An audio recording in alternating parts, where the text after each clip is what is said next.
Oh, hi all. Quick notes on the game. I actually watched the game, so I'll give you my impressions quickly, and then supplement it with anything else I can, or want, or choose, or what have you. Um, the it, it was an interesting game in that Denver was Denver. They were amazing. Their offense is basically unstoppable. They brilliantly exploited all the size advantages they have at pretty much every position. Most explicitly, Aaron Gordon being guarded, who's like 6'8", 6'9", leaper, being guarded by, um, a range of people between 6'2" and 6'5", and he would just post them up down low and crush them. And they rode him in the first quarter, and Jokic kept picking him out and picking apart the defense and so forth. Um, and they won basically with apparent ease, wire to wire, often up by as much as like 21 points in the second half. Um, Played great offense, etc.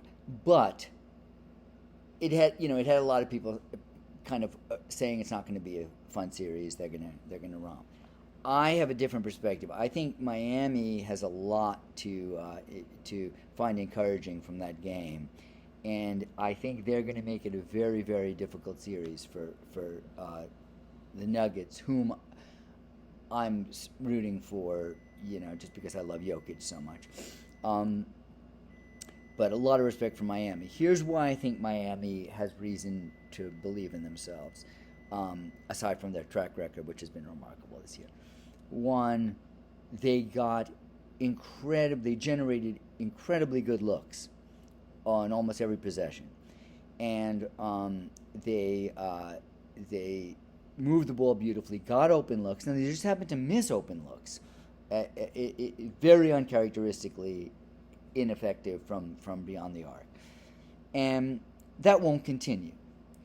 Um, and it may have been partially attributable to the altitude, acclimation, and adjustment, or whatever. Who knows? But the fact that they generated that many wide open looks against the really pretty good Denver defense, it should be remarkably encouraging for them. And Butler he didn't contribute much offensively. He had a subpar night, and Struess was sub-Starksian. He was like 0 for 9 or something from range. Duncan Robinson was off as well. So they should feel emboldened by that. They ended up cutting it to like 8 or 9 points near the end and made it a game, and in spite of that. So they also should be encouraged by the fact that their decisions on defense and their rotations on defense and their mix definitely made Denver work to find shots. They reserved their zone defense for the times when Jokic wasn't in the game, because Jokic, unlike the Boston players, can just completely, in his sleep, pick apart a zone defense by posting himself in the center and hitting cutters off of the gaps. But when he goes out, they throw the zone at them, and Denver has a hard time against the zone without Jokic, like everyone does. They also threw a lot of alternating looks at Jokic, quick doubles, quick show off of the pick and roll, but then some drop defense, and then just some man defense. And it made Jokic, he's unflappable, and he's incredible, and even in a kind of offensively quiet night, he still ended up racking up a 27-point, 11 rebound, 14 assist, garish triple-double. He's just unstoppable and unsolvable. But they made him work for it, and they made the Denver team work for it, and the Denver shots were more toughly contested in a certain way than the Miami shots. They're all great shooters on Denver, and they should win, but it's not going to be easy. And I think quietly Miami feels very encouraged by this game, and I think that and their players. It's such an interesting series because you kind of can't envision either team losing. They deeply believe that they are fully connected, destined, and ready. And the Miami players, it's really interesting. They've drafted and picked up a bunch of people that have been around the block a few times and unappreciated and never delivered on their full promise, but now have a kind of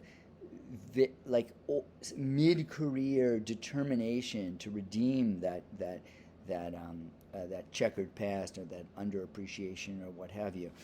And it's showing. These people are just everyone who comes off the bench just scorches it because they're like, this is my moment to shine. This is it. I've been waiting my whole life for this moment. I'm waiting for it. Caleb Martin, Highsmith, these freaking people you never hear of. They just come out and they hit 12 straight shots. And and the Denver guys have an analogous thing. They've been underappreciated, disrespected, whatever. They don't speak in that way because they have there you go. Lost me. Okay, hell with it. I'm frozen faced. I'm going to just let this go the way it is. I've said enough. It was God or technology's way of saying shut the fuck up and just let it stand. And so I shall. Although maybe my voice is continuing to register my slow incorporation of this, the edicts of circumstance. Whatever.